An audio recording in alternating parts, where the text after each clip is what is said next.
भले यूपीएससी का एग्ज़ाम नहीं निकला, लेकिन at the same time Tihar jail में मेरा जाना हुआ। एलएलएम में एडमिशन करते ही 2 महीने बाद मेरे हाथ में जॉब का ऑफर था। मैंने उस समय सोचा था कि नहीं, this is the last thing that I would want to do. आज भी मुझे बड़ा अच्छा लगता है कि मैं वापस आ चुकी हूँ लिटिगेशन में, लेकिन कोर्ट में मुझे बच्चे मिलते हैं और मुझे हाई प्रोफेसर बोलते हैं। क्या होता है एडवोकेट्स ऑन रिकॉर्ड, और एग्ज़ाम भी टफ होता है और आपने आई थिंक फर्स्ट अटेम्प्ट में ही क्लियर किया। तो हर कोई एडवोकेट हो सकता है, लेकिन हर कोई एडवोकेट ऑन रिकॉर्ड नहीं हो सकता। सो अगर सुप्रीम कोर्ट में स्पेसिफिकली आपको वकालतनामा अपना दाखिल करना है, तो उसके लिए एडवोकेट ऑन रिकॉर्ड होना ज़रूरी है। और स्कोरा यानी supreme courts advocate on record association का इलेक्शन होता है, और उसमें आपने दीवार बनने के तुरंत बाद ही इलेक्शन कंटेस्ट किया और आप जीत भी गए। इंडिया में 1 कोर्ट 1 बार का कॉन्सेप्ट है, यानी कि यदि जो भी कोर्ट है उसमें एक ही बार एसोसिएशन होगा। आप 10 बार एसोसिएशंस के साथ नहीं रजिस्टर हो सकते हैं, लेकिन वोट आप सिर्फ एक एसोसिएशन के लिए कर सकते हैं। जो मैरिटल रेप है, हमारा ओपनिंग रिमार्क ही यही था कि ऐसा नहीं है कि मैरिटल रेप नहीं होता, और ऐसा नहीं है कि हम अगेंस्ट हैं इस चीज़ के। We are very much against marital rape. There are husbands जो रात को दारू पीकर आते हैं और अपनी औरतों के साथ वहशीपन के साथ एनिमलिस्टिक बिहेवियर के साथ उनका रेप करते हैं बिना उनकी कंसेंट के। झूठे फर्जी केसेस फाइल कर दिए जाते हैं 6 दिन 7 दिन 10 दिन की शादियों में, और हस्बैंड आजीवन जो है उसका भरपाई करता है। अभी थोड़े दिन पहले ही जस्टिस नागरत्ना ने एक स्टेटमेंट दिया था that husband is not a life time ATM for the wife.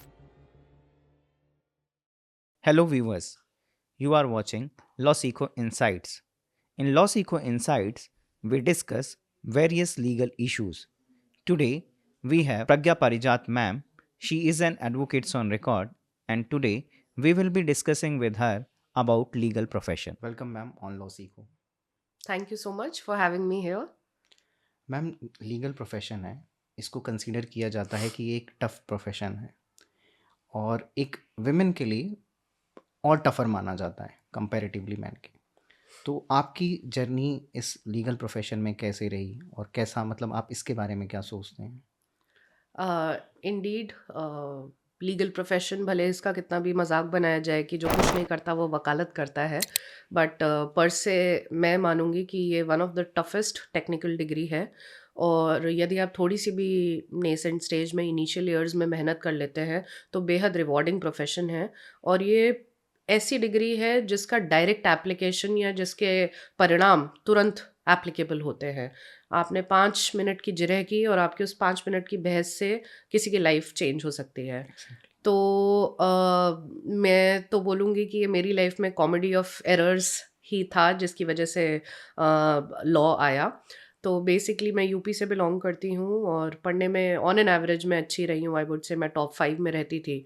तो एक टिपिकल माइंडसेट है पेरेंट्स का कि बच्चा या तो इंजीनियरिंग करेगा या वो जो है मेडिकल की पढ़ाई करेगा, पर मैं थोड़ा उत्पाती टाइप की थी, तो मैंने ना साइंस लिया ना कॉमर्स लिया। तो अच्छे नंबर आने के 90 प्लस आने के बावजूद बोर्ड्स में मैंने आर्ट्स को चुना, और मेरे स्कूल का वो पहला आर्ट्स का या ह्यूमैनिटीज़ का बैच था। तो इन अ वे प्रेशर भी था, but at the same time कोई कंपटीशन भी नहीं था। और मेरे फादर की कहीं ना कहीं एक थोड़ी बहुत इच्छा थी कि मैं यूपीएससी की तैयारी करूं, चूँकि ऑलरेडी मैंने इंजीनियरिंग और मेडिकल का रास्ता ड्रॉप कर दिया था। तो मैं काफ़ी डिटरमिन्ड थी और मैंने ये सोचा था कि मैं यूपीएससी का एग्ज़ाम दूंगी। और सेम पीओवी के साथ 12वीं के बाद मैं दिल्ली आई। वहाँ पे मैंने गार्गी कॉलेज से अपना 3 साल का स्नातक किया, और परास्नातक फिर मैंने अपना, परास्नातक तो क्या बोलेंगे आप, दूसरी एलएलबी की degree, basically double graduate degree हो गई। एक एलएलबी की डिग्री की मैंने, और उससे पहले ग्रेजुएशन की डिग्री वो मैंने faculty of law campus law centre से की। और उसका कारण 2 था। अंडरग्राउंड तरीके से बोला जाए तो पहला ग्राउंड ये था कि यूपीएससी की तैयारी करनी है तो हॉस्टल मिल जाएगा, और दूसरा कारण ये था कि यूपीएससी की तैयारी में रिलेटिवली आसान रहेगा, प्लस एक टेक्निकल डिग्री है। गॉड फॉरबिडन, खुदा ना खास्ता कुछ नहीं कर पाए तो एटलीस्ट कचहरी जाके काम चल जाएगा। तो इस इन अ वे मानसिकता के साथ लॉ मेरे लाइफ में लॉ का पदार्पण हुआ। अदरवाइज पर्सनली स्पीकिंग मेरी बड़ी इच्छा थी कि मैं रेडियो टेलीविज़न जर्नलिज्म करूं। इनफैक्ट मेरा IAMC और Asian college of journalism Chennai में भी हो गया था। ओके। और चूँकि कुछ इस तरीके की चीज़ हुई कि दिल्ली उसके लिए छोड़ना पड़ता, अपनी यूपीएससी की तैयारी छूट जाती, तो एक पॉइंट पे I had to take a hard decision और इस तरीके से लॉ की डिग्री मेरे लिए आई लाइफ में। और 3 साल का लॉ ख़त्म करते-करते आई had a very different sort of passion and love for this profession. ये बहुत ही एमेंसिपेटिंग डिग्री है और बहुत ही एम्पावरिंग डिग्री है। So yes, that's how law happened to me. Civil service की प्रिपरेशन फिर छोड़ दी आप? यूपीएससी की तैयारी ने मुझे छोड़ दिया, क्योंकि 3 फेल्ड अटेम्प्ट्स के बाद और 3 साल पूरे व्यर्थ हो जाने के बाद, जबकि आपको अंदर से बड़ा गुरूर था कि आप पढ़ने में बहुत अच्छी रही हैं, आप हमेशा टॉप किया है आपने, तो वो कहीं ना कहीं एक लाइफ का तमाचा ऐसा पड़ा कि मुझे ये रियलाइज़ हुआ कि अब इसको छोड़ने में ही भलाई है। और कहीं ना कहीं मैं अपना स्वभाव भी इंट्रोस्पेक्ट करती थी हर फेलियर के बाद। प्रीलिम्स में मेरे को कठिनाई हो रही थी गणित पार्ट में या सी सैट के पार्ट में, मुझे लगता था कि मेरा सब्जेक्टिव पोर्शन बेटर है, बट अनफॉर्चुनेटली कहीं ना कहीं प्रीलिम्स एक रोड़ा बन रहा था मेरे लिए। एंड आफ्टर सम ईयर्स, और मैंने साथ के कुछ दोस्तों को देखा जो 8-8 10-10 साल से इस विशेष साइकिल में फंसे हुए थे, तो मुझे ये रियलाइज़ हुआ कि शायद मैं इस चीज़ के लिए नहीं बनी हूँ। शायद 3 साल इंस्टाग्राम, फेसबुक और सोशल मीडिया और सब कुछ छोड़ के मैं ज़्यादा एन्जॉय नहीं कर पा रही हूँ। I am a social person, I am a people's person. और मैंने कभी नहीं सोचा था कि मैं वकालत करूँगी, मैं उस चीज़ से भागती थी। वो मुझे लगता था कि लास्ट रिज़ॉर्ट है, कुछ नहीं कर पाए तो ये करेंगे। बट लाइक आई सेड कि लाइफ़ कॉमेडी ऑफ एरर्स है। तो चूँकि यूपीएससी का एग्ज़ाम नहीं हुआ, तो एक पॉइंट पे मुझे टफ़ कॉल लेना पड़ा। मैंने अपनी सारी किताबों को, सब कुछ अपनी एक फ्रेंड को दिया और मैंने इस रास्ते से अपना रास्ता जुदा किया। पर मुझे कोई रिग्रेट नहीं है, और मुझे लगता है यूपीएससी की तैयारी से जो मेरे बेसिक्स और कंसेप्ट्स क्लियर हुए हैं, जो मेरा फैक्चुअल पोर्शन, जो 12वीं तक की एनसीईआरटीज़ क्रिस्टल क्लियर है मेरे सामने, उस चीज़ ने मुझे हमेशा लाइफ में मदद की है और मेरे बेसिक्स बहुत ही इंटैक्ट है, which has really helped me a lot. Ma'am मैं इसमें कुछ ऐड करना चाहूँगा। एक्चुअली क्या है, ये वाली बात आपने बिल्कुल सही कही कि जब हम प्रिपरेशन के बाद campus law centre faculty of law DU में जाते हैं तो माइंड में ये रहता है कि ठीक है, एक हमारे पास बैकअप है, बिल्कुल, लेकिन बाद में फिर वही हमारा मेन जो प्रोफेशन होता है वही बन वही बन जाता है जाता है। ज़्यादातर केसेस में। बिल्कुल। तो I totally agree with this. और उसके बाद आपने मतलब एलएलबी हो गई आपकी, देन आपने प्रोफेशन में आ गए। और जब यूपीएससी नहीं हुआ, तो मेरे लिए बड़ा ही, I would say, depressing phase था लाइफ का। I was married also at that time, so I had a lot of responsibilities. Life में प्रायोरिटीज़ चेंज हो रही थी, हो गई थी, और आपको ये लगता है कि एक मुश्त 3 साल में मेरे हाथ में कुछ भी नहीं आया। पर मुझे लगता है मैंने एक सेंसिबल डिसीजन लिया। एक एनजीओ था, एक आईएएस की कोचिंग के साथ एसोसिएटेड, और वो इंडिया के रूरल एरियाज़ में, बस्तर और इस तरीके के एरियाज़ में काफ़ी अच्छा ग्राउंड रूट वर्क कर रहा है तिहाड़ जेल में। तो मैं उनके साथ अनायास ही जुड़ी, लेकिन जब से मैं उनके साथ जुड़ी, कहीं न कहीं मेरा एक सेल्फिश मोटिव इनिशियली ये था कि मेरे सीवी में ऐसा ना हो कि कुछ भी नहीं है 3 साल। तो मैं एक पार्ट टाइम बेसिस पे जब भी 1-2 घंटे मिलते थे, तो मैं एनजीओ के साथ समय स्पेंड करती थी। तो बड़ी मुश्किल से तिहाड़ के पासेस मिलते हैं। इस एनजीओ ने काफ़ी अच्छा काम किया, तो इनको राइट दिया गया कि आप किसी भी एक जने को आप नॉमिनेट करें, जो आपको रिप्रेज़ेंट कर सकता है तिहाड़ जेल के अंदर। इन्होंने मुझे नॉमिनेट किया, और भले यूपीएससी का एग्ज़ाम नहीं निकला, लेकिन at the same time Tihar jail में मेरा जाना हुआ।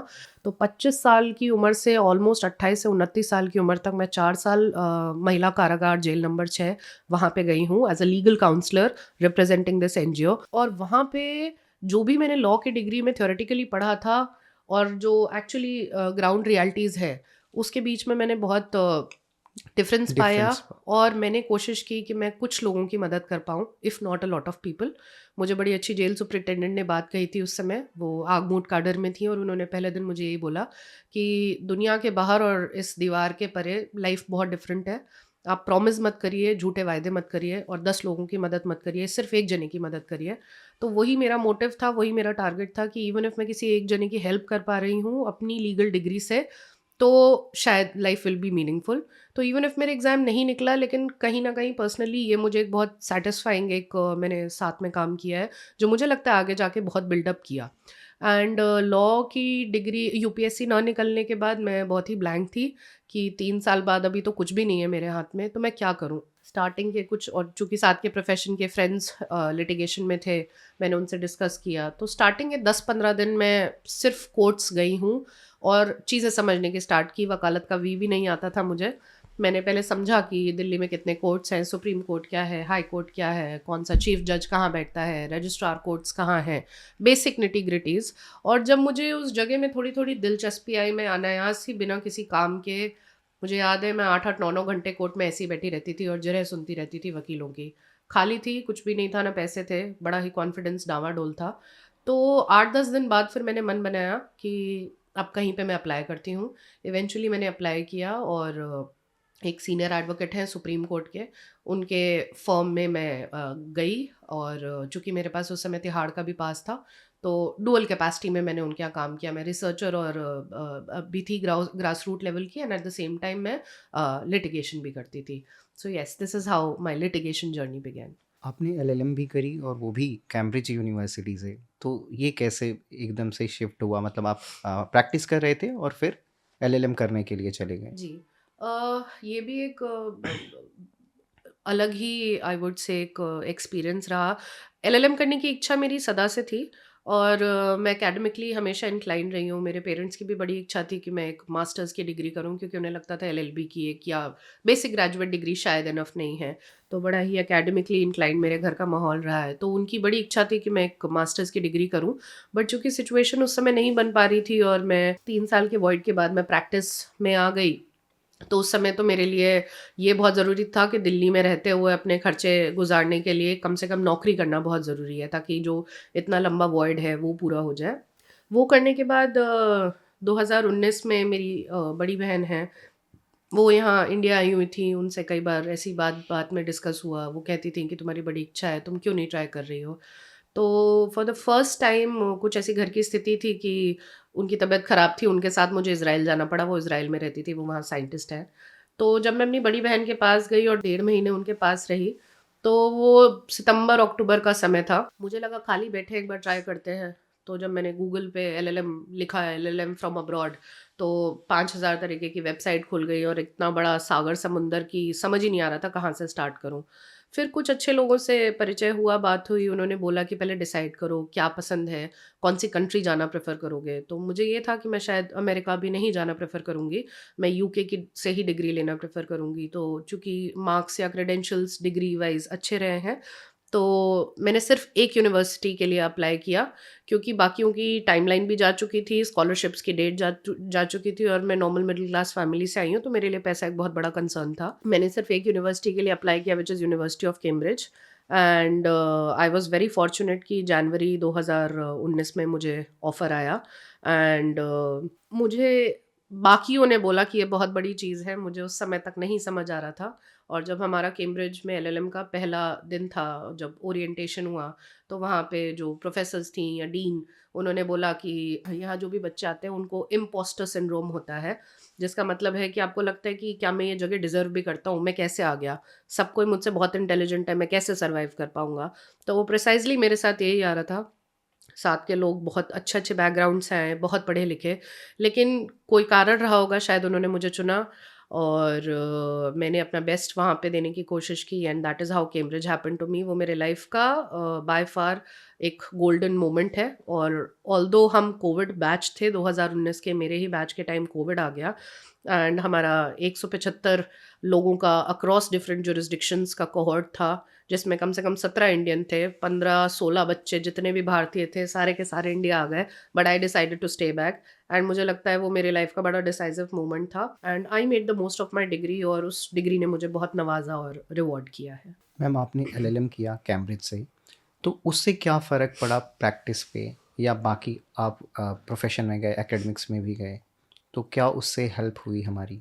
देखिए, ये बहुत लोग इस सवाल को पूछते हैं और मुझे लगता है ये बहुत जायज़ सवाल भी है। इनफैक्ट मेरे जाने से पहले भी काफ़ी लोगों ने मुझसे पूछा कि आगे क्या करियर के प्लान्स हैं।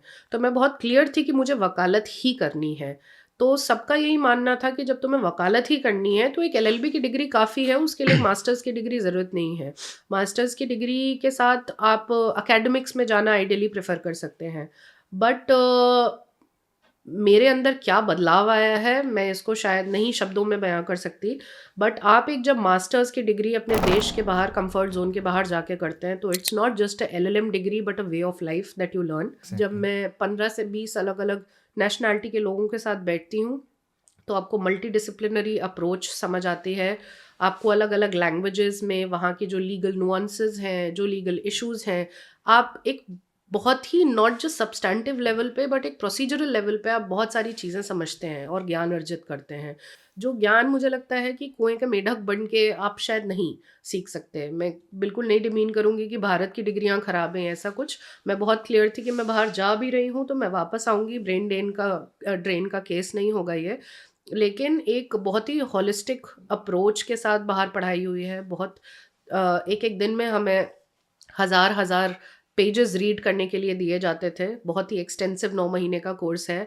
और जो आपका, मुझे ऐसा लगता है जो मेरा ज्यूरिस्प्रूडेंशियल एक्सपेंशन हुआ है, वो आज मेरे कोर्ट में आर्ग्यूमेंट्स करते टाइम मुझे पर्सनली लगता है रिफ्लेक्ट करता है। आज मैं एक पैरेलल लेवल पे दूसरी कंट्रीज़ के ज्यूरिस्प्रूडेंस को कोर्ट में कोट कर पाती हूँ। मेरे पास और भी ज़्यादा नॉलेज इन्फॉर्मेशन है, मैं उन्हें एक बेहतर तरीके से, बेहतर शब्दों में, बेहतर कंटेंट के साथ कोर्ट के सामने प्रेजेंट कर पाती हूँ। और जो एक कॉन्फिडेंस आया है अलग लेवल का। पहले मुझे याद है मेरी टांगें काँपती थी जब मैं आर्ग्यू करती थी, मेरा I could hear my heart pounding. Situation has changed a lot and I personally feel कि चाहे वो डिस्ट्रिक्ट कोर्ट हो, चाहे हाई कोर्ट हो, चाहे सुप्रीम कोर्ट हो, मैं अपनी बात और भी क्लियर शब्दों में, बहुत ही सारगर्भित तरीके से और बहुत ही हैवी गुड कंटेंट के साथ जजेस के सामने कम अक्रॉस कर पाती हूँ। और कहीं ना कहीं मुझे उसका बेनिफिट बहुत मिला है। तो कोई भी डिग्री कभी वेस्ट नहीं जा सकती है। मेरी यूपीएससी की पढ़ाई वेस्ट नहीं गई। मेरी एलएलएम की डिग्री आज भी मेरे एलएलबी में और हर दिन की प्रैक्टिस में बहुत मदद कर रही है। सो यदि आपको लाइफ में कभी भी अपॉर्चुनिटी मिलती है and there are people who are saying कि वकालत ही करनी है तो एलएलबी की डिग्री काफ़ी है, तो मुझे लगता है आप सिंपली एक बात कह के अपना यहाँ डिस्कशन छोड़ सकते हैं कि degrees can never be a waste. Exactly और बाहर आप जा रहे हैं तो कुछ ना कुछ तो आप एक्सपीरियंस लेके आ रहे हैं। बेशक। एग्जैक्टली तो फिर आप एकेडमिक्स में भी गए तो वो कैसा एक्सपीरियंस रहा? जैसा कि मैंने बताया कि जब मैं कैम्ब्रिज में थी तो हमारा कोविड का बैच था। तो मैं फुल स्कॉलरशिप पे नहीं गई थी। मुझे डिपार्टमेंटल और मुझे कॉलेज की और मेरे अपने कुछ कुछ ऐसे छोटे छोटे रिटेनर्स थे जो मुझे उस समय पे कर रहे थे जब मैं प्रैक्टिस कर रही थी। और वो बड़े अच्छे मेरे क्लाइंट्स थे। उन्होंने मुझसे बोला, नहीं मैम आप पढ़ के आइए, हम आपकी फ़ाइल भी, आप परेशान मत होइए। मेरा एक बड़ा अच्छा दोस्त था, उसको मैंने वो फाइलें for the time being the and I said that whenever I come back I will continue. तो मेरे कुछ रिटेनर्स थे, लेकिन जैसे ही कोविड का टाइम आया, किसी ने इमेजिन भी नहीं किया होगा कि कोर्ट बंद हो जाएंगे। तो वो मेरे सारे रिटेनर्स ड्राइड अप हो गए। आगे कुछ रास्ता नहीं समझ में आ रहा था। एग्जैक्टली सेम टाइम ब्रेक्सिट हुआ था, तो यूके की इकोनॉमी उस समय खुद भी स्ट्रगल कर रही थी। तो ना जॉब्स थी, ना जॉब के फ्यूचर प्रॉस्पेक्ट्स थे। सारे लोग छोड़ छोड़ के भाग रहे थे। तो एक बहुत ही डायलेमा वाला स्टेज था। तो इनफैक्ट जब मैं यहाँ से गई थी तो 2019 के एंड में ही ओपी जिंदल यूनिवर्सिटी आई थी रिक्रूटमेंट के लिए। तो वहाँ एलएलएम में एडमिशन करते ही 2 महीने बाद मेरे हाथ में एक जॉब का ऑफ़र था। मैंने उस समय सोचा था कि नहीं, this is the last thing that I would want to do. But eventually हुआ ये कि चूँकि सब कुछ बंद हो गया, तो मेरे पास कोई ऑप्शन नहीं था। प्लस मेरे पास कुछ गोल्ड लोन्स थे और कुछ यहाँ पे इस तरीके के छोटे लोन्स थे, पर्सनल लोन्स जो मुझे रीपे करने थे, एजुकेशनल लोन्स। तो जब मैं वापस आई तो यहाँ कोई काम नहीं था, कुछ नहीं था। तो मैंने उस समय समझदारी करते हुए एकेडमिक्स में जाना प्रेफ़र किया और मैंने ओपी जिंदल यूनिवर्सिटी ज्वाइन की as an assistant professor of legal practices. तो उन्होंने मेरी 3-4 साल की प्रैक्टिस को कन्वर्ट करके मुझे as a assistant professor of legal practice दिया। बाकी मेरा एलएलएम का स्पेशलाइजेशन इंटरनेशनल लॉ में है और यहाँ पे मैं मुख्यतः एडमिनिस्ट्रेटिव लॉ और सिविल प्रोसीजर कोड की प्रोफेसर थी। 2 ढाई साल में रही हूँ। 2 साल मैंने फुल ब्लोन प्रोफेसर काम किया, 6 महीने फिर मैं एडजंक्ट प्रोफेसर रही हूँ। और एडजंक्ट प्रोफेसर मैं इसलिए थी क्योंकि मुझे वकालत हमेशा खींचती थी। I always wanted to go back to litigation. वो चीज़ मैंने यूनिवर्सिटी में जो भी एडमिनिस्ट्रेटिव ऑफिसर्स थे उनसे काफ़ी पहले क्लियर कर दिया था कि अगर सूनर देन लेटर मैं वकालत में वापस जाऊंगी। तो I had very good experience teaching there. और जब आप जब आप प्रॉपर प्रोफेशनल होते हो, आप वकील होते हो, एक सॉर्ट ऑफ सीरियसनेस होती है। फिर मैं दोबारा एक स्टूडेंट लाइफ में प्रवेश की, फिर मैं दोबारा गई वहाँ पे to be on the other side. हम एक समय स्टूडेंट होते थे, फिर मैं टीचर दूसरी बन तरफ गई। टीचर बन जाता। और ये जो न्यू जनरेशन आ रही है, मुझे लगता है इनके साथ इनको समझना यही लोग अब आगे वकालत में भी आ रहे हैं। इस न्यू जनरेशन को अडॉप्ट करना, इनसे सीखना, ना मैंने सिखाया है बल्कि मैंने सीखा भी बहुत है। तो वो मेरे लिए एक बहुत ही अच्छा एक्सपीरियंस रहा। आज भी मुझे बड़ा अच्छा लगता है कि मैं वापस आ चुकी हूँ लिटिगेशन में, लेकिन कोर्ट में मुझे बच्चे मिलते हैं और वो मुझे हाई प्रोफेसर बोलते हैं। तो it has been a incredible experience teaching at OP Jindal university. And finally 2022 के आसपास पैसे इकट्ठा करके एक मुश्त मैंने फिर अपना ऑफिस स्टार्ट किया और इंडिपेंडेंट प्रैक्टिस में आ गई। अपनी लॉ फर्म स्टार्ट जी करी। प्रानूतन। जी तो बिल्कुल। क्या मतलब इसका मीनिंग है प्रानूतन? मैं अपने मदर से काफ़ी क्लोज़ हूँ और हिंदी भाषा मेरी प्राइमरी भाषा है। तो it was a very tough decision for me. मेरे पिताजी भी इनफैक्ट काफ़ी गुस्सा थे उस समय कि अच्छी खासी सैलरी जॉब, और उम्र में भी ऐसा नहीं था, मैं 30-31 साल की थी, तो उनको भी ये था कि इतने एक्सपेरिमेंट्स क्यों कर रही हो। तो एक वेल सेटल्ड जॉब छोड़ के उस बेट से निकल के, क्योंकि आपको पता है 30 तारीख को आपको सैलरी क्रेडिट हो जाएगी, तो उस चीज़ से निकल के सब कुछ स्क्रैच से स्टार्ट करना मेरे लिए एक टफ डिसीजन था। But my mother was extremely supportive. उन्होंने ये बोला कि उसको जो इच्छा है उसे करने दीजिए। So as a tribute to my mother मैंने प्रनूतन स्टार्ट किया। प्रनूतन लीगल मेरी फर्म का नाम है। प्र मेरे इनिशियल्स हैं, प्रज्ञा का प्र, नूतन मेरी माँ का नाम है, जिसका संस्कृत में अर्थ है नई शुरुआत या new beginning. So it has been 3 years, ईश्वर की कृपा से so far so good, and the office has been going really well. And वो मेरा पहला अपना entrepreneurial I would say startup था या इस तरीके का, और मैंने तब से कभी पीछे मुड़ के नहीं देखा। और चूंकि माँ का नाम रखा ही हुआ है तो वो आशीर्वाद तो बना ही हुआ है। मैम आपने डीयू से पढ़ाई करी, एलएलबी आपने डीयू से करी, और जब आप लॉ पढ़ाने आप एक प्राइवेट यूनिवर्सिटी में गए, ओपी जिंदल यूनिवर्सिटी में, क्या डिफरेंस मिला आपको डीयू में और ओपी जिंदल में? बहुत अच्छा सवाल पूछा है आपने।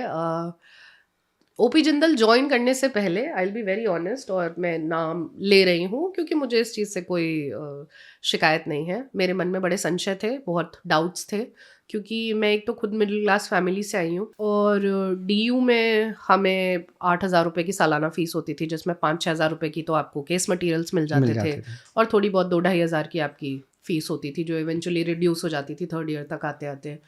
हमने जो भी पैसा खर्चा किया है वो अपने रेंटल्स में ही यहाँ पे दिया है। तो पढ़ाई बेसिकली डीयू में बहुत ही सस्ती हमने की है, किफ़ायत में की है। तो दूसरा कहीं न कहीं एक एप्रीहेंशन ये भी था जो बाहर से था कि ये प्राइवेट यूनिवर्सिटी के जो बच्चे होते हैं ये बिगड़ैल होते हैं, ये अमीर माँ-बाप के बच्चे हैं, ये हूलिगन्स हैं, ये आपकी बात नहीं सुनते, ये आपको जो है पुल डाउन करेंगे, इस तरीके की चीज़ें। तो मेरे मन में काफ़ी डाउट्स थे और मुझे ये लग रहा था कि मैं यहाँ फिट इन कर पाऊँगी कि नहीं। पर मैं वहाँ गई और मुझे ये रियलाइज़ हुआ कि बच्चे बहुत स्मार्ट हैं। येस, इसमें कोई दो राय नहीं है कि वो richest of the richest background से आए हैं, लेकिन इसका मतलब ये नहीं है कि वो मेहनती नहीं हैं। मैंने ऑन एन एवरेज अगर क्लास की स्ट्रेंथ 60 बच्चों की होती थी, तो मुझे ऐसा लगता है कि 45 बच्चे मैंने एक्सट्रीमली टैलेंटेड और सेंसिबल देखे हैं। उनका आपस में बहुत कॉम्पिटिशन है, उनको बहुत जद्दोजहद है लाइफ में कुछ अच्छा करने की। They ask very sensible questions, वो आपसे पहले आपके लेक्चर्स में पढ़ के आते हैं, आपसे टफ क्वेश्चंस पूछते हैं, स्टेट ऑफ आर्ट टेक्नोलॉजीज़ उनको पता है, वो हर दिन उनकी कुव्वत रहती है कि वो नई चीज़ें सीखें, वो फॉरेन यूनिवर्सिटीज़ के लिए इंटर्नशिप्स अप्लाई करते हैं। ऑफ कोर्स जब वो इतना पैसा दे रहे हैं, तो उनको इंफ्रास्ट्रक्चर भी उसी तरीके का मिला हुआ है, जो हमारे दिल्ली यूनिवर्सिटी में फॉर्च्युनेटली अनफॉर्च्युनेटली नहीं है। तो डीयू एक अलग लेड बैक सरकारी संस्था है, लेकिन टू से कि दोनों का कोई कंपैरिजन है, मुझे ये कहना गलत रहेगा। जो डीयू ने प्रोड्यूस किया है आज तक, हर तीसरा चौथा जो भी सीजेआई बना है, टॉप नॉच जितने भी आपके supreme Delhi court, high university. Court, कहीं के भी हैं जजेस, मैक्सिमम रिनाउंड सीनियर एडवोकेट्स, वो दिल्ली यूनिवर्सिटी के हैं। तो जो अलुमनाई है डीयू का, वो इतना स्ट्रॉन्ग पूल है कि आप उसको डिनाई नहीं कर सकते, उसकी पहचान, उसकी एग्जिस्टेंस 1936 में बना था वो, और आज भी वो अपनी लेगेसी मेंटेन करके चल रहा है। But coming again to a private institution like OP Jindal and alikes, I would still say कि वो बहुत मेहनत करते हैं। Yes they charge for it, but at the same time charge करने के बाद वो सेम फैसिलिटीज़ प्रोवाइड करते हैं और वो अच्छे बच्चों को प्रोड्यूस कर रहे हैं या अच्छा वहाँ पे वो उनकी कोशिश है। फॉर एग्जांपल जो मैंने डीयू में एक चीज़ मिस की, हमारे यहाँ कोई प्लेसमेंट कमिटी नहीं है, नहीं हमारे यहाँ बच्चों के प्लेसमेंट्स नहीं होते, तो आधे से ज़्यादा बच्चे यहाँ पे सिर्फ एक टेक्निकल डिग्री करके आते हैं और वो खो जाते हैं, भटक जाते हैं, कोई रास्ता नहीं है, कोई आगे करियर ऑप्शंस नहीं है, जो ओपी जिंदल यूनिवर्सिटी में नहीं है। वहाँ पे प्रॉपर टॉप नॉच आपके कॉर्पोरेट फर्म्स, कुछ कुछ लॉ ऑफिसेज वगैरह वो आती हैं वहाँ, वो बच्चों को रिक्रूट करती हैं, वो पीपीओस प्रोवाइड करती हैं, तो वो अपने बच्चों के लिए कर रहे हैं।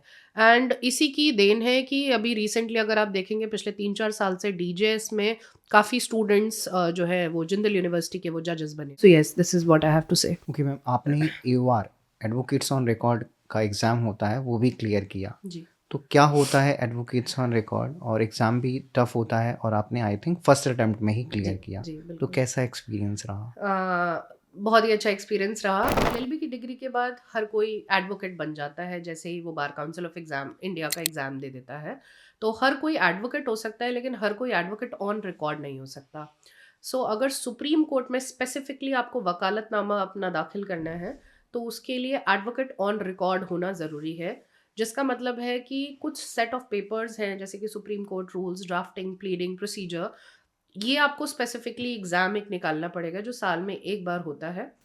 इसमें 4 पेपर्स हैं एंड उस एग्ज़ाम को क्लियर करने का ऑन एन एवरेज अगर मान लीजिए 2,500 से 3,000 लोग दे रहे हैं, तो जुम्मा-जुम्मा 200 लोग उस एग्ज़ाम को क्लियर कर पाते हैं, 200-250 लोग। तो एक प्रेस्टिजियस एग्ज़ाम है और ये lawyers specifically advocate on record supreme court के होते हैं। तो मैं तो अभी बहुत ही फ्रेश एओआर हूँ, बिकॉज़ मैंने लास्ट ईयर दिसंबर 2023 में ही अपना एग्ज़ाम निकाला। तो इनफैक्ट अभी 1 साल 1 महीना हुआ है मुझे अपनी as an AOR practice. But पहले मैं दूसरे कोर्ट्स में एक नॉर्मल एडवोकेट हुआ करती थी, अब मुझे सुप्रीम कोर्ट ने अपना हिस्सा शामिल किया है। अब जजेस के सामने कोई भी फ़ाइल जाती है, तो उनको मेरा नाम वहाँ लिखा हुआ नज़र आता है कि ये फ़ाइल जो है filed by advocate on record है। सामने कोई भी आर्ग्यू कर रहा हो, कुछ भी हो, अटेंडेंस शीट या अपीयरेंस शीट में किसी के भी नाम आए, लेकिन फाइल्ड बाय जो नाम है या जो डेली कॉज लिस्ट में आपका नाम आता है, वो आपको एक डिफरेंट टाइप का एक्सपीरियंस देता है। तो एओआर कोई ऐसा वैसा एग्ज़ाम नहीं है, it brings you with a lot of responsibility. Supreme court over the period of time बहुत ही स्ट्रिक्ट हुआ है कि कोई भी टॉम डिक हैरी आके वकालतनामा साइन कर दो और आपने बिना प्लीडिंग्स पढ़े कुछ भी फाइल कर दिया, ऐसा नहीं है। कोर्ट पुल अप करता है, हमारी बहुत जिम्मेदारी है कि एक एक डॉक्यूमेंट जो फाइल हो रहा है उसे हम अपने लेवल पे स्क्रूटिनाइज करें, इवन इफ वो सुप्रीम कोर्ट के सीनियर एडवोकेट ने वेट किया है, तो भी हर चीज़ हमारी परमिशन के साथ, हमारी आंखों के सामने होते हुए, हमारे वेरिफिकेशन के साथ ही कोर्ट में फाइल होती है। तो ये आपके ऊपर एक बहुत रिस्पॉन्सिबिलिटी लाती है। इसमें एथिक्स का भी एंगल है कि आपको पता है कि कुछ गलत चीज़ हुआ है, लेकिन उस प्लीडिंग्स को आपने ओवरलुक करके कोर्ट में फाइल कर दिया, तो आपके अगेंस्ट प्रोसीडिंग्स भी हो सकती हैं, कंटेम्प्ट ऑफ कोर्ट भी हो सकता है। So I feel more responsible after becoming an advocate on record for sure. Ma'am viewers के लिए मतलब मैं ये खुद भी बता देना चाहता हूँ कि जैसे सुप्रीम कोर्ट में फाइलिंग जो होती है वो सिर्फ एडवोकेट्स ऑन रिकॉर्ड ही कर सकते हैं। Absolutely, even if someone is senior advocate तो भी वो फाइलिंग खुद नहीं कर सकते हैं, बिल्कुल। They have to go through the AOR AOR जी एडवोकेट्स ऑन रिकॉर्ड। जी। तो मैम AOR बनने के बाद मतलब क्या चेंजेस आए, मतलब प्रैक्टिस में या बाकी जैसा प्रोफेशन में जैसा कि आपके मैंने लिए? आपको बताया कि एओआर बनने के बाद एक sense of responsibility specially toward supreme court तो बहुत बढ़ जाती है। कुछ मेरे ऐसे मैटर्स हैं, मतलब मैं कोशिश करती हूँ कि 90% मैं अपने मैटर्स को खुद आर्ग्यू करूँ, until unless at times client होते हैं जो बहुत टेक्निकल नेचर है मैटर का, या उनकी इच्छा है कि भाई हम तो 15 लाख रुपए देंगे लेकिन आप सीनियर एडवोकेट ही ले जाइए। तो ऐसे में आप ऑफ कोर्स अपने क्लाइंट्स को स्टार्टिंग में ही ऑप्शन देते हैं कि मैं भी आर्ग्यू कर सकती हूँ और सीनियर भी आर्ग्यू कर सकता है, या आपके ऊपर ऑप्शन है कि आप सीनियर को करना चाहते हैं या आप मुझे करना चाहते हैं। तो सबकी पॉकेट के हिसाब से, सबकी स्थिति के हिसाब से, ऑफ कोर्स हम उन्हें गाइड भी करते हैं। कभी यदि बहुत टेक्निकल केस है या कुछ इस तरीके का हाई प्रोफाइल केस है जहाँ आपको लगता है कि नहीं यहाँ पे बहुत ही एक्सपीरियंस लोगों की ज़रूरत है, तो हम उन्हें ऑप्शन देते हैं। हाउएवर मेरी कोशिश ज़्यादातर ये रहती है कि अनटिल अनलेस मेरा क्लाइंट स्पेसिफिकली कह रहा है कि नहीं वो सीनियर को करना चाहता है, मैं अपने मैटर्स खुद आर्ग्यू करती हूँ। तो ऑफ कोर्स मेरा स्क्रीन टाइम सुप्रीम कोर्ट में बहुत बड़ा है। छोटे छोटे मोमेंट्स आपकी लाइफ में आपको अच्छे लगते हैं, आप पहले शायद एक नोबडी थे, लेकिन कोर्ट में चूंकि आपके नाम की फाइल गई हुई है जजेस के सामने, उनको आपका नाम पता है, वो आपका नाम पढ़ रहे हैं, और आप अगर अच्छा आर्ग्यू करते हैं तो वो आपसे आपका नाम पूछते हैं, रिकॉग्नाइज करते हैं.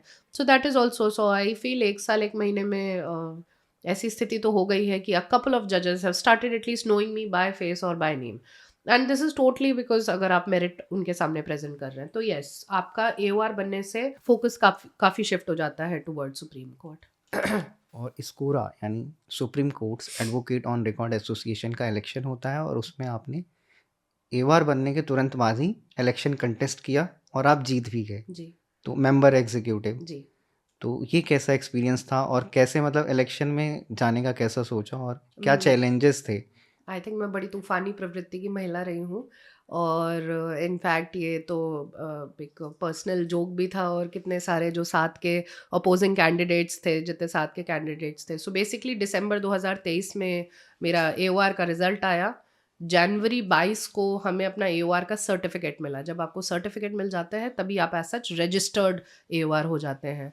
और उसके रजिस्टर होने के एग्जैक्टली 15 से 20 दिन बाद मैंने अपना अनाउंस कर दिया कि मैं चुनाव लड़ना चाहती हूँ. इच्छा थी कहीं ना कहीं चुनाव लड़ने की. सेकंड रीज़न ये था कि मुझे लगा कि ये एक अच्छा मौका है कि मैं AOR भी बन चुकी हूँ, मैं इनके कोहोर्ट में शामिल भी हूँ, और मुझे मल्टीटास्किंग पसंद है, तो मुझे लगा कि मैं एडमिनिस्ट्रेटिव साइड का काम सीखूंगी. तो मैंने बिगुल बजा दिया कि मैं चुनाव लड़ूंगी. अंदर से मुझे एक बार भी ऐसा नहीं था कि यदि मैं हार गई तो क्या होगा, बट और ऐसा नहीं है, मैंने अपने कैलकुलेशंस किए थे, अपना ग्राउंड वर्क किया था. कुछ मेरे 2-3 सीनियर एडवोकेट्स हैं, उन्होंने बहुत सपोर्ट किया.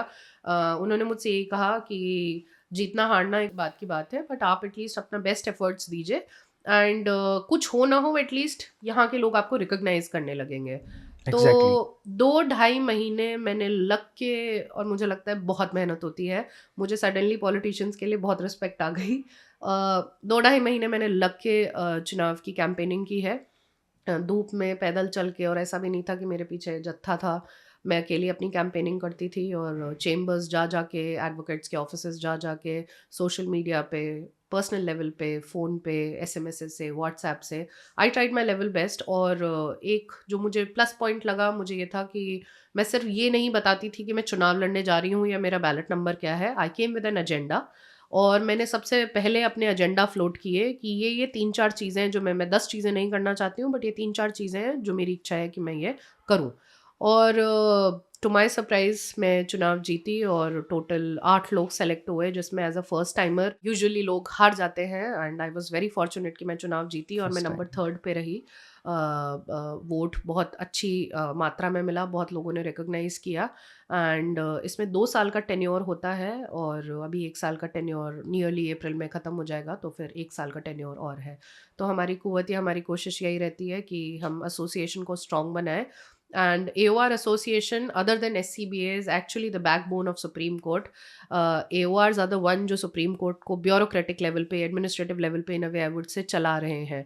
तो बहुत अच्छी हमारी टीम आई है 12 लोगों की, और आपस में हम यूनिसन के साथ चीज़ें करते हैं, काम करते हैं. इनफैक्ट अभी फॉर द फर्स्ट टाइम जब से सुप्रीम कोर्ट का एस्टैब्लिशमेंट हुआ है, तब से पहली बार एक इंटरनेशनल कॉन्फ्रेंस हमने इसी साल कन्वीन की गोवा में, जिसमें बाहर के स्पीकर्स भी आए. तो हम ऐसे छोटे छोटे कई सारे मुद्दे मसले उठाते हैं. इनफैक्ट कल ही SCBA ने और स्कोरा ने साथ में एक रिट पिटिशन फाइल की, जिसमें उन्होंने चैलेंज किया है सुप्रीम कोर्ट के कुछ सर्कुलर्स को, जिसने ये बोला कि कोर्ट में जो प्रेजेंट होगा सिर्फ उसकी अपीयरेंस मार्क होगी. तो बहुत सारे जूनियर्स की और बहुत सारे लोगों की अपीयरेंस को नहीं लिखा जा रहा था कि 10 लोगों की अपीयरेंस नहीं जाएगी, सिर्फ 1 या 2 लोगों की अपीयरेंस जाएगी जो आर्ग्यू कर रहे हैं. तो हमने कहा कि ये आर्बिट्ररी है, तो मैटर लिस्ट अप हो चुका है, लेट्स सी. तो इस तरीके के हम कलेक्टिव काम कर रहे हैं.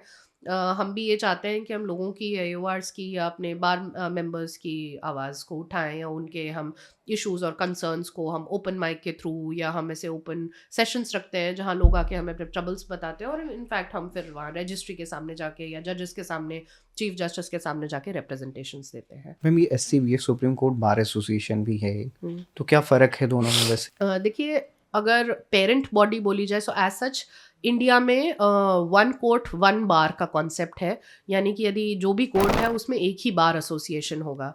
आप 10 बार एसोसिएशंस के साथ नहीं रजिस्टर बनाएंगे। हो सकते हैं, लेकिन साइन आप वोट आप सिर्फ एक एसोसिएशन के लिए कर सकते हैं। In fact supreme court is the only organisation जहाँ पे 2 एसोसिएशन है, जो एक एग्जेम्पशन है। So supreme court is the only place जहाँ पे SCBA भी है, यानी supreme court bar bar association, association. And supreme court advocate on record association. क्या ये अलग है? I would say no. Bar association में हर कोई हिस्सा है, तो हम SCBA का भी पार्ट है, लेकिन SCBA के हर कोई स्कोरा का पार्ट नहीं है, क्योंकि उसके लिए आपको एडवोकेट ऑन रिकॉर्ड होना ज़रूरी है। तो हमारा वर्क बहुत डिफरेंट है as compare to SCBA। General infrastructure, पानी की दिक्कतें, कैंटीन से related issues, circulars, memorandum, website, क्या बेंचेस बैठेंगी, क्या इश्यूज हो रहे हैं, मोटा माटी जो ब्रॉड वर्क है वो SCBA का काम है। और ऑफ कोर्स वो पेरेंट बॉडी है, हम उनका एक सबसेट है। तो we are very much a part of SCBA, but SCBA might not be a part of SCORA. So SCORA का काम एक्सप्लिसिटली एडवोकेट ऑन रिकॉर्ड और उनके वेलफेयर के लिए है। अच्छा, जैसे आप इलेक्शन कंटेस्ट किया आपने, आप जीत भी गए, उससे क्या फ़र्क पड़ता है? लोग कैसे परसीव करने लग जाते हैं आपको? क्लाइंट जो होता है वो कैसे परसीव करता है? तो कुछ फ़र्क दिखता है? अ, ऑफ कोर्स होता होगा, बट क्या? मैंने लोगों के बिहेवियर को तो बदलते हुए देखा है। मैं हमेशा अपने आप को ग्राउंडेड रखने की कोशिश करती हूँ। आप जितना, हमारे यहाँ कहते हैं विद्या ददाति विनयम, जितना आप में विद्या या जितना वृक्ष में फल लगे उतना आपको झुकना चाहिए। I have seen a lot of my own colleagues changing, lot of my friends जो पॉलिटिक्स में आए हैं, जीत गए हैं, उनके अराउंड एक कुछ ना कुछ एयर आ जाती है, या एक गुमान या घमंड आ जाता है। ये सब बहुत मोमेंट्री चीज़ें, आपको पता है, सरकारें गिरती हैं, सरकारें उठती हैं। सो ये एक बहुत अच्छा लाइफ में अपॉर्चुनिटी मिली है एसोसिएशन के लिए कुछ अच्छा करने की और आगे के लिए अच्छा रास्ता बनाने की। मैं इसको लाइफ में एक टर्निंग पॉइंट की तौर पे रखना चाहती हूँ, लेना चाहती हूँ। बाहर बहुत सारे लोगों को कभी कभी थोड़ा सा लगता है कि बच्चे आते हैं, बोलते हैं मैम फ़ोटो खिंचवा लीजिए साथ में, तो वो कहीं ना कहीं एक आपको थोड़ा सा सेलेब फील आता होगा। लेकिन at the end of the day मेरा एंडेवर यही है कि जितना ह्यूमिलिटी के साथ, जितना हम्बलनेस के साथ ज़्यादा एजुकेशन हम अर्न करें, जितने अच्छे मैटर्स करें, that is what my Endeavour. And at the end of the day मैं ये चाहती हूँ कि जब मेरा 2 साल का टेन्योर ख़त्म हो तो लोग मुझे याद रखें that she was a good member executive, and उसने जेन्युइनली हित के लिए काम किया है। मैम, आप जिन केसेस में अपीयर हुए उसमें एक बहुत इम्पॉर्टेंट केस था मैरिटल रेप से रिलेटेड, दिल्ली हाई कोर्ट में। राइट। उसमें आपने रिप्रेजेंट किया मेंस वेलफेयर ट्रस्ट को। तो मतलब जनरली लोगों का ऐसा परसेप्शन होता है कि अगर जहाँ पे हम मैरिटल रेप की बात करते हैं तो मैटर यही था कोर्ट के सामने कि उसको क्रिमिनलाइज किया जाना चाहिए, राइट। बट आपने मेन वेलफेयर ट्रस्ट की तरफ से उसको अपोज किया। तो क्या मतलब आपके ग्राउंड्स थे, या क्यों आपने मतलब जो आपने पक्ष लिया वो क्यों लिया? आपने बहुत सेंसिबल सवाल पूछा, क्योंकि आधे से ज़्यादा लोगों को परेशानी इस बात से हो जाती है कि औरत हो के आप औरतों के हित की बात क्यों नहीं कर रही हैं। देखिए, हमारे मैटर में ड्राफ्टिंग काउंसिल्स हम लोग थे। आर्ग्यू मेरे कलीग हैं जय साई दीपक, उन्होंने किया था। Reynold. So he was the arguing counsel in this matter, we were the filing counsel. और हमारे को, हमने एक मेंस वेलफेयर ट्रस्ट है उसको रिप्रेजेंट किया था, उनके पक्षों को रखा था, क्योंकि हमें ऐसा लगा एक पॉइंट के बाद एज एन इंटरवीन करके कि इस एंगल से या इस लीगल पॉइंट का तो पक्ष रखा ही नहीं जा रहा है, जो बहुत ज़रूरी है। Let's go back again to the core law point. जो मैरिटल रेप है, हमारा ओपनिंग रिमार्क ही यही था कि ऐसा नहीं है कि मैरिटल रेप नहीं होता, और ऐसा नहीं है कि हम अगेंस्ट है इस चीज़ के। We are very much against marital rape. There are husbands जो रात को दारू पीकर आते हैं और अपनी औरतों के साथ वहशीपन के साथ, एनिमलिस्टिक बिहेवियर के साथ उनका रेप करते हैं बिना उनकी कंसेंट के, और ये चला आता आ रहा है। और हमारे पास ना सिर्फ इसके एविडेंसेस हैं बट फैक्ट्स भी हैं। हाउएवर, आपको पता होना चाहिए कि सरकार के 3 पिलर्स हैं, एग्जीक्यूटिव, लेजिस्लेचर और जुडिशरी। इन तीनों के काम बहुत ही स्पेसिफिक है और स्पेसिफाइड है। लेजिस्लेचर का काम है लॉ बनाना, एग्जीक्यूटिव का काम है उसे एग्जीक्यूट करना, और जुडिशरी का काम सिर्फ ये है ये बताना कि क्या जो कानून बना है वो सही है या गलत है। हाउएवर, चूंकि ये पिटिशन जब दिल्ली हाई कोर्ट में फाइल हुई 2015 में, उसके बाद से मसला चला आ रहा था, एंड इवेंचुअली 2022 के आसपास दिस वाज डिसाइडेड 1:1 के रेशियो में। डबल बेंच ने इसमें स्प्लिट वर्डिक्ट दिया, एक ने बोला कि क्रिमिनलाइज होना चाहिए, एक ने बोला क्रिमिनलाइज नहीं होना चाहिए। हमारा कोर पॉइंट यही था कि जुडिशरी ओवर रीच नहीं कर सकती है, जुडिशियल ओवर रीच का केस है ये। आप क्रिमिनलाइज नहीं कर सकते या आप डीक्रिमिनलाइज नहीं कर सकते, ये काम पार्लियामेंट ये का काम पार्लियामेंट का है, let them do this. Secondly, हमने इनको एविडेंसेस दिखाए, 498 ए का एक्यूट मिसयूज दिखाया, इस बहुत तरीके की जुरिस्प्रूडेंशियल डॉक्यूमेंट्स, डेटाज और इंफॉर्मेशन प्रोवाइड किए, जहां पे हमने कोर्ट को ये समझाने की कोशिश की कि आप एक राह चलते हुए स्ट्रेंजर को एक हस्बैंड से कंपेयर नहीं कर सकते। तो चूंकि नेचर ऑफ ऑफेंस इतना प्राइवेट है कि यदि मान लीजिए एक 4 दीवारी के अंदर सिर्फ हस्बैंड एंड वाइफ है, 8 बार वाइफ की कंसेंट रही, 9वीं या 10वीं बार वाइफ की कंसेंट नहीं हुई, ऐसे में यदि wife in the garb of marital law को आप क्रिमिनलाइज करके हस्बैंड के अगेंस्ट केसेस फाइल कर दे, तो क्या आप ऐसे में हस्बैंड को आप एक रेपिस्ट बोल सकते हैं? ये कहना ठीक नहीं होगा। और यदि आप ऐसा कह भी रहे हैं तो मुझे लगता है उसके लेवल पे अभी कानून बनाना बहुत ज़रूरी है, बहुत सारे पर्सनल लॉज पे इस पे इफेक्ट पड़ेगा, और आप हवा में इस तरीके से कोई कानून नहीं पास कर सकते, स्पेशली जुडिशरी सुओ मोटो आप कॉग्निजेंस लेके ऐसे लॉज नहीं बना सकते। ये लेजिस्लेचर का काम है, उनको लेंथ एंड ब्रेथ पे कई लेजिस्लेशंस के साथ में क्या चेंज करना है, जब वो एक होलिस्टिक तरीके से कानून बनाएंगे, उसमें पेनल्टीज बनाएंगे या एविडेंसेस, क्योंकि उसकी वजह से एविडेंस एक्ट में चेंज होगा, पर्सनल लॉज में चेंज होगा। अब आप ये समझिए कि इंडियन, अगर हम सिंपल हिंदू मैरिज एक्ट की बात करें, हिंदू मैरिज एक्ट में शादी के मायने कोहैबिटेशन है। जब तक हस्बैंड एंड वाइफ के बीच में कोहैबिटेशन या सेक्सुअल रिलेशनशिप नहीं है, तब तक उसे हस्बैंड वाइफ का वो नहीं माना जाता रिलेशन। अदरवाइज पार्टीज फ्री हैं कि वो एनलमेंट फाइल कर सकती हैं। यदि हस्बैंड एंड वाइफ है या शादी हो रही है, कोहैबिट का मतलब ही है कि there is an implicit understanding कि हस्बैंड वाइफ के बीच में सेक्सुअल रिलेशन रहेगा। तो अगर आप वॉलंटरली शादी में जा रहे हैं तो आपको पता है कि सेक्सुअल रिलेशनशिप होगा, तभी ये शादी मानी जाएगी लीगली स्पीकिंग। तो ऐसे में क्या आप हस्बैंड को रेपिस्ट बोल सकते हैं? ये एक बहुत ही सेंसिटिव मसला है, जिसका इतनी जल्दीबाजी में डिसीजन लेना is probably not the nicest thing to do. So हमारा प्रिसाइजली यही पॉइंट था, and I would say justice Harishankar took this very seriously, और उन्होंने हमारे काउंटर के काफ़ी पॉइंट्स पे रिलाई किया। हाउएवर कोर्ट का चूंकि स्प्लिट वर्डिक्ट आया, तो कोर्ट ने ग्रांट किया, परमिशन सर्टिफिकेट दिया कि मैटर इवेंचुअली सुप्रीम कोर्ट में जा सकता है, और अभी भी सुप्रीम कोर्ट में मैटर की सुनवाई हो रही है। तो इससे कोई, जैसे आपने रिप्रेजेंट किया मेंस वेलफेयर ट्रस्ट को, तो किसी तरीके का कोई बैकलैश हुआ? बिल्कुल ज़बरदस्त बैकलैश हुआ। मैं सोशल मीडिया पे एक्टिव रही हूँ, और अलग अलग जगह टैग किया गया, डेमोनाइज किया गया, काफ़ी बैकलैश था कि आप औरत हो के औरतों के अगेंस्ट है। मेरे बहुत सारे मेरी फ्रेंड्स हैं, उन्होंने बोला तुम इतनी पढ़ी लिखी हो के तुम जो है औरतों के अगेंस्ट कैसे जा सकती हो। तो ये मेरे लिए एक लेमैन को समझाना बड़ा मुश्किल है कि ये मसला लीगल है, ये मसला सेंसिटिव या इमोशनल भी इमोशन का नहीं नहीं है। है। और यदि ये फैक्ट्स पे बेस्ड है, ये एविडेंस पे बेस्ड है, इसमें बहुत सारे नुआंसेस हैं। तो आप जल्दीबाजी में, कोई हेस्ट में यदि आप कानून पारित करते हैं, और दूसरी चीज सबसे पहले बेसिक स्ट्रक्चर का वायलेशन हो रहा है, क्योंकि ये जुडिशियल ओवररीच का केस है। Judiciary can not do this, judiciary can not make law. आप ये बोल सकते हैं कि जो कानून बना है वो सही है या गलत है, लेकिन आप कानून बनाए डिस्पाइट द फैक्ट कि लेजिस्लेचर ने ये कानून बनाया है, that is not correct. Separation of power है, और सेपरेशन ऑफ पावर एक बेसिक स्ट्रक्चर है। बेसिक, और अगर एग्जैक्टली। जुडिशरी जो है गवर्नमेंट का काम करने लग जाए, पार्लियामेंट का काम करने लग जाए, तो आप तो ओवरस्टेप कर रहे हैं, एग्जैक्टली आप ओवर स्टेप कर रहे हैं, और आप बेसिक स्ट्रक्चर को वायलेट कर रहे वायलेट हैं। कर रहे हैं। So if it has to come, if it has to be criminalized, then It it has to should be come through the from the legislation. parliament. Precisely, हाँ, precisely. Parliament करे, वो सारे Yes. उसके pros को cons को discuss करे, then आप ultra वायरिस है कि नहीं है टू द वो कॉन्स्टिट्यूशन, डिसाइड करिए। About the matter. So precisely हमारा ये केस था। कई बार हम देखते हैं कि और भी मैटर्स में सुप्रीम कोर्ट या हमारे कॉन्स्टिट्यूशनल कोर्ट, हाई कोर्ट्स जो हैं, वो कई बार हम देखते हैं कि ओवर रीच करते हैं। बिल्कुल।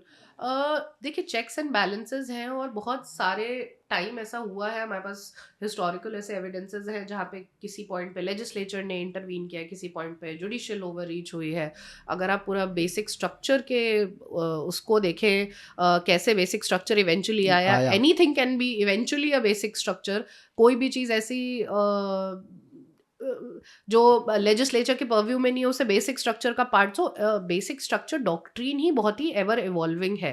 तो कन्फ्लिक्टिंग इंटरेस्ट रहते हैं। बहुत समय कोर्ट ने सुओ मोटो कॉग्निजेंस लेके बहुत अच्छे लॉज को बनाया भी है, जैसे विशाखा की विशाखा गाइडलाइंस हो गई। एग्जैक्टली। एग्जैक्टली तो मेरा मानना ये है कि बिल्कुल आप स्टेप इन करिए यदि सरकार कुछ नहीं कर रही है, लेकिन again and again legislature was saying कि लॉ कमीशन की रिपोर्ट पे लेके इस पे बहुत लेवल पे काम चल रहा है। हमारा भी मन है, मूड है, लेकिन आप ओवरनाइट ऐसे अमूलचूल परिवर्तन नहीं कर सकते without keeping into mind the fact कि बहुत सारे लॉज पे फर्क फर्क पड़ेगा। पड़ेगा। तो जल्दीबाजी का काम शैतान का होता है। This is what the government was again and again saying. And ठीक है, I might have my own views, सबके अपने ओपिनियन है, एक दूसरे साइड का भी पक्ष आना चाहिए और इसीलिए शायद कोर्ट बैठी हुई है। एंड चूंकि कोर्ट को ये लगा कि ये मसला ऐसा है जिसमें एक ये कॉन्स्टिट्यूशनल बेंच बैठनी चाहिए, ये एक ऐसा मसला है जिसपे बहुत सारे स्टेक होल्डर्स के इंटरेस्ट को सुनना जरूरी है, that is why this matter was referred to Supreme Court. अभी हाल में ही हमने देखा कि बहुत सारे मैरिटल डिस्कोर्ड के केसेस ऐसे आ रहे हैं जिसमें इतना एक्सटेंट हो जा रहा है कि कोई एक पार्टनर सुसाइड कर ले रहा है, लाइक अभी अतुल सुभाष का केस हुआ, and that was very unfortunate. Absolutely. तो उसके आप जैसे मैट्रिमोनियल केसेस को भी देखते हैं, तो क्या कारण लगते हैं कि कोई ऐसा एक्सट्रीम स्टेप ले रहा है? और उसके बाद भी हम देखते हैं, उसके बाद भी कई सारे केसेस ऐसे आ चुके हैं। न्यूज़ में आए जो जिसमें ऐसे ही सिमिलर इंसिडेंट्स हुए। देखिए, अतुल सुभाष के केस को गुजरे हुए मेरे हिसाब से 1 महीना भी नहीं हुआ है, और सिमिलर तौर पे कम से कम 4 रिपोर्टेड केसेस आ चुके हैं। क्या इससे पहले हस्बैंड्स ने सुसाइड नहीं किया है? क्या इससे पहले वाइफ्स ने सुसाइड नहीं किया? हुआ है, लेकिन ये एक मसला शायद वाइल्ड फायर की तरह लोगों के लोगों पास के सामने पहुंचा। आए। एंड हर किसी का इमोशन या सेंटिमेंट उस केस के प्रति गया। मैं केस के मेरिट्स पे नहीं जाऊंगी, बिकॉज एलिगेशंस लगाना दोनों साइड दोनों का पार्ट हो सकता है। अनटिल अनलेस वर्डिक्ट किसके फेवर में आया या किसके अगेंस्ट में गया है वो एक अलग चीज है। सुसाइड करना it's a punishable offence. Penal code ये इसके लिए पनिशमेंट देती है कि हमारे यहाँ राइट टू लाइफ है, राइट टू डेथ नहीं है सच, अनटिल अनलेस यूथनेशिया का केस है। तो यदि आप अपनी जान ले रहे हैं तो वो पनिशेबल ऑफेंस है, अगर आप जिंदा बच जाते हैं अटेम्प्ट तो। अगर आपने किया तो वो एग्जैक्टली, पनिशेबल है। एग्जैक्टली। तो अगर आप मुझसे एज अ लॉयर पूछे, मैं कभी भी सुसाइड को या खुद की लाइफ को डिस्ट्रॉय करने के लिए Exactly. सपोर्ट नहीं करूंगी। बट अगर इंसान इतना परेशान है, डेली की किचकिच से इतना तकलीफ में है कि उसको लगता है कि मरना ही सॉल्यूशन है, तो मुझे लगता है it is high time that we actually introspect कि जेंडर न्यूट्रल लॉज होने चाहिए। हिस्टोरिकली वुमेन और चिल्ड्रन और ओल्ड एज पीपल बहुत ही डिप्राइव्ड या डिसएडवांटेज्ड कम्युनिटीज़ रहे हैं, जिसकी वजह से आर्टिकल 14 आर्टिकल 15 में स्पेशल प्रोविजंस बने थे भारतीय कॉन्स्टिट्यूशन में या आईने भारत में। लेकिन over the period of years, चूंकि ये डिसएडवांटेजेस एडवांटेजेस में कन्वर्ट हुए हैं इन स्पेशल प्रोटेक्शंस की वजह से, अब हम जिस तरीके के समय में जी रहे हैं ये बहुत ही ज़रूरी है कि हम जेंडर न्यूट्रलिटी की तरफ बढ़े। हम एक पक्ष की बात सुन के दूसरे पक्ष को बिल्कुल ही दरकिनार कर दें, उनके लिए कोई लॉ ना हो, उनके लिए कोई रिस्पाइट ना हो। जैसे मुझे personally I am aggrieved with section 125 CrPC. जब सेक्शन 125 सीआरपीसी बना था तो उसका बड़ा ही नोबल कॉज था कि यदि औरत टोटल डेस्टिट्यूट है, यदि उसकी इस तरीके की बुरी स्थिति है कि उसको बच्चे का खर्चा नहीं मिल रहा है, उसको जीवन यापन का खर्चा नहीं मिल रहा है, वो अपने पिता के घर नहीं जा सकती है, ऐसे में हस्बैंड की ड्यूटी बनती है, बिकॉज तुमने शादी की है तो तुम्हें अपनी वाइफ को सेम स्टैंडर्ड ऑफ लाइफ देना पड़ेगा, तुम्हें अपनी वाइफ को बेसिक खर्चा यापन देना पड़ेगा। लेकिन इस लॉ का इतना ज्यादा रैम्पेंट मिसयूज हुआ और इस तरीके से इसको ट्वीक किया गया कि ये शैल कॉम्पोनेंट लोग भूल जाते हैं कि ऐसे में ये 125 सीआरपीसी आदमियों के लिए भी बना था। आदमी भी पैसा मांग सकता है यदि उसकी स्थिति सिचुएशन अच्छी नहीं है। बट यदि औरत काम कर रही है, यदि उसके पास कोई डिपेंडेंट्स नहीं है, यदि वो लड़के से ज्यादा पैसा कर रही है अर्न, तो ऐसे में उसका हस्बैंड का कोई भी लेना देना नहीं है, हस्बैंड को आप फोर्स नहीं कर सकते। तो ये लॉज कहीं ना कहीं अनफॉर्चुनेटली बहुत एक्सप्लॉइट कर रहे हैं एक पर्टिकुलर जेंडर को, जो मुझे लगता है एक बहुत ही सैड पार्ट है, क्योंकि ये सारा, जैसे हमारे अर्धांगिनी बोलते हैं या अर्धनारीश्वर कहते हैं, या जो कॉस्मोस यूनिवर्स बना है, it's a union of male and female. तो हम इस यूनियन की बात ना करके हम एक जेंडर डिवाइड वर्सेस कर दे रहे हैं, मेल वर्सेस फीमेल, जो एक बहुत ही सैड पार्ट होता जा रहा है। एंड इसके दरमियान सबसे सैड पार्ट ये है कि जेन्युइनली जो औरतें डोमेस्टिक वायलेंस की या इन इस तरीके की प्रताड़नाओं की शिकार हैं, उनको आज भी कोई रिलीफ नहीं है, उनको आज भी कोई मदद नहीं है। झूठे फर्जी केसेस फाइल कर दिए जाते हैं 6 दिन, 7 दिन, 10 दिन की शादियों में, और हस्बैंड आजीवन जो है उसका भरपाई करता है। अभी थोड़े दिन पहले ही जस्टिस नागरत्ना ने एक स्टेटमेंट दिया था that husband is not a life time ATM for the wife, specially अगर वो औरत कमा रही है या सक्षम है, एबल बॉडीड है, डिस्पाइट दैट वो काम नहीं करना चाहती है। तो मुझे पर्सनली ये मेरा ओपिनियन है कि बहुत हाई टाइम है कि हमें जेंडर स्पेसिफिक लॉज ना बना के जेंडर न्यूट्रलिटी को पुश करना चाहिए, इससे पहले कि हम मर्दों को अपने अगेंस्ट कर दें। मैम एक ये भी आर्ग्यूमेंट है कि जो ये केसेस आ रहे हैं वो बहुत ही कम केसेस हैं इन कंपैरिजन टू जो सच में क्रूएलिटी के या डोमेस्टिक वायलेंस के केसेस हो रहे हैं। तो एक ये भी आर्ग्यूमेंट है, और जो मतलब काफ़ी हद तक सही भी लगती है। बिल्कुल जायज़ बात है आपकी। देखिए ये ना, we are walking on a very slippery edge of the knife है। आपको एक्चुअली नहीं पता कि क्या सत्य है, क्या असत्य है। ये एक मियाँ बीवी की लड़ाई है जो 2 लोगों के बीच में आई है, और एग्ज़ैक्टली क्या हुआ किसी को नहीं पता। तो सर्कमस्टेंशियल एविडेंसेस हैं, फैक्चुअल एविडेंसेस हैं जिस पे कोर्ट डिसाइड करती है, अनटिल अनलेस प्रॉपर एविडेंसेस हैं कि मारपीट हुई है, MLC है, बॉडीली इंजरीज़ है, जिनको सब्सटैंशिएट करने के लिए डॉक्यूमेंट्स हैं। तो मैं स्टैटिस्टिक्स की अगर हम बात करें, हमारा ये एक पक्ष हो सकता है कि ये सुसाइड केसेस रिलेटिवली कम होंगे वर्सेस जो औरतों के साथ जो प्रताड़नाएं हो रही हैं, but at the same time अगर हम जेन्युइन स्टैटिस्टिक्स पे जाएं तो आप over the period of years एक ट्रेंड ये भी पाएंगे कि ऐसे बहुत सारे केसेस में जहाँ पे वो एक्विटल हुआ है, कन्विक्शन नहीं हुआ है, जहाँ पे हस्बैंड की इवेंचुअली गलती नहीं पाई गई है। तो 7 साल, 8 साल, 10 साल की सफरिंग्स के बाद वो आदमी छूटा है और वो डेफेमेशन का केस नहीं कर सकता, उसकी लाइफ चली जाती है। तो आप दोनों पॉइंट्स को आपको ये भी है। रखना चाहिए।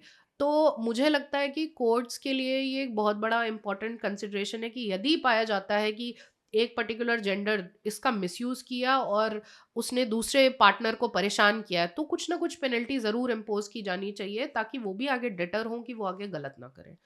तो ये इतना आसान काम नहीं है, ये बहुत टफ काम है, लेकिन आई स्टिल बिलीव दैट जैसे जैसे डेमोक्रेसी इवॉल्व होती है, बाकी बहुत सारे कंट्रीज़ में जेंडर न्यूट्रल लॉज हैं, तो मुझे लगता है कि हमें न्यूट्रलिटी की तरफ डेफिनेटली बढ़ना चाहिए। एक स्पेशल प्रोविजंस डेफिनेटली रहे, लेकिन स्पेशल प्रोविजंस का मिसयूज ना हो, और उन मिसयूज को चेक करने के लिए कुछ ना कुछ चेक्स एंड बैलेंसेस ज़रूर होने चाहिए। मैम जैसे आजकल बहुत सारे मैरिटल डिस्कोर्ड के केसेस आते हैं, बहुत डिस्प्यूट्स होते हैं, तो क्या मतलब प्राइमरी क्या रीज़न समझ में आते हैं जो इसका कारण होता है? अब ये बहुत ही एक वेरिड मुझे लगता है फिनोमेना है। हर केस के मैंने बहुत ही अलग अलग मसले देखे हैं। Sometimes it is very sad कि 2 बहुत ही सेंसिबल लोग, बहुत ही पढ़े लिखे लोग, जिनके बीच में एक्चुअली कोई लड़ाई झगड़े भी नहीं है, लेकिन किसी बात के मन मुटाव से उनके बीच में इतनी खाइयाँ बनती गईं कि चीज़ें कभी ठीक नहीं हुई। हर तरीके के मैटर्स आते हैं। कभी कभी, ज़्यादातर केसेस में मेरा मानना ये है, मुझे लगता है कि फैमिली इंटरवेंशन होता है, या तो लड़के के साइड से या तो लड़की के साइड से। तो ये एक मैक्सिमम कॉज है। बहुत सारे रीजंस ये हैं, कभी लड़के का एक्स्ट्रा मैरिटल हो गया और कभी लड़कियों का एक्स्ट्रा मैरिटल हो गया। बट ज़्यादातर जो हमने केसेस ऑब्जर्व किए हैं उसमें ये होता है कि कहीं ना कहीं खलल रही है, या तो लड़की के घर वालों की तरफ से या तो लड़कों के घर वालों की तरफ से। बहुत सारे केसेस में ऐसा होता है कि हस्बैंड ने बिल्कुल ही वाइफ को डिजर्ट कर दिया, शादी हुई, बच्चा हुआ, बच्चे होने के बाद ही आदमी भूल जाता है कि नहीं, wife may be postmortem depression के थ्रू बीत रही है, या बच्चे या घर वालों के प्रति भी जिम्मेदारी है, तो कोई इमोशनल कनेक्ट नहीं है। बट बड़े विचित्र विचित्र टाइप के केसेस आते हैं। जब हम लोग देखते हैं तो केसेस इतने अजीब अजीब टाइप के होते हैं। कई बार ये देखने को, मतलब कई सारे मैंने केसेस ऐसे देखे जिसमें हस्बैंड वाइफ को कोई प्रॉब्लम नहीं है, स्पाउस को कोई प्रॉब्लम नहीं है, their relatives are fighting. Exactly और उसकी वजह से वो पूरा कल्मिनेशन जो हुआ वो डाइवोर्स में हुआ। मेरे लिए 2-3 इतने सैड केसेस हैं जहाँ मुझे फ़ील होता है कि वो लड़की लड़के के पास वापस जाना चाहती है, लड़का लड़की के साथ दोबारा स्टार्ट करना चाहता है, लेकिन लड़की के घर वाले ईगो पे लेके बैठे हुए हैं, लड़के के घर वाले ईगो पे लेकर बैठे हुए हैं, मीडिएशन सेंटर्स में चिल्लम-चिल्ली होती है और इन सब के दरमियान सबसे ज़्यादा कोई सफ़र करता है तो वो बच्चे सफ़र करते हैं। तो पहले तो सोच समझ के शादी करिए। देखिए शादी ब्लैक बॉक्स है, शादी किसी को नहीं एग्जैक्टली पता चलेगी, नहीं चलेगी, कितना क्या चलेगी। होगा। लोगों के मैं अभी एक केस कर रही हूँ जहाँ मैं एक म्यूचुअल डाइवोर्स करवा रही हूँ। एक 56 मतलब नियरली 50 दे आर 56 60 उनकी एज है कपल की, जो बिल्कुल रिटायर्ड पेंशनर्स हैं but they are amicably parting ways. Assets को लेके डिसीजन हो चुका है, सब कुछ हो चुका है, लेकिन मेरा और उनकी शादी को कुछ नहीं तो कम से कम 40 साल हो चुके हैं, 35 साल हो चुके हैं। सो आई आस्क्ड देम कि व्हाट हैपेंड कि इस स्टेज पे आके आप डिवोर्स, क्योंकि वो आपको थोड़ा सा विचित्र लगता है कि व्हाई हाँ नाउ। तो गोल्डन एज डाइवोर्सेस कहते हैं बेसिकली कि आप तो बट सबके रीजंस हैं। वो ये कहते हैं कि हमने बहुत घसीट लिया, अब बच्चे अच्छा कर रहे हैं तो मैं इस आदमी की शक्ल नहीं देख सकती, मैं ये नहीं कर। कुछ लोग बहुत ही सेंसिबल भी होते हैं, वो अगली नहीं करते, वो म्यूचुअली आगे बढ़ना चाहते हैं। तो हर तरीके के केसेस हैं। सिर्फ ये कहना कि सिर्फ लड़के की गलती है या सिर्फ लड़की की गलती है, that exactly might not be true. When things go south they just go south. So रिश्ते बहुत नाजुक होते हैं, जितना बेस्ट चल जाए उतना बहुत अच्छा है, और नहीं चलता है तो मुझे लगता है कि एक सिविलाइज तरीके से आपस में बात करके चीज़ें ख़त्म की जा सकती हैं।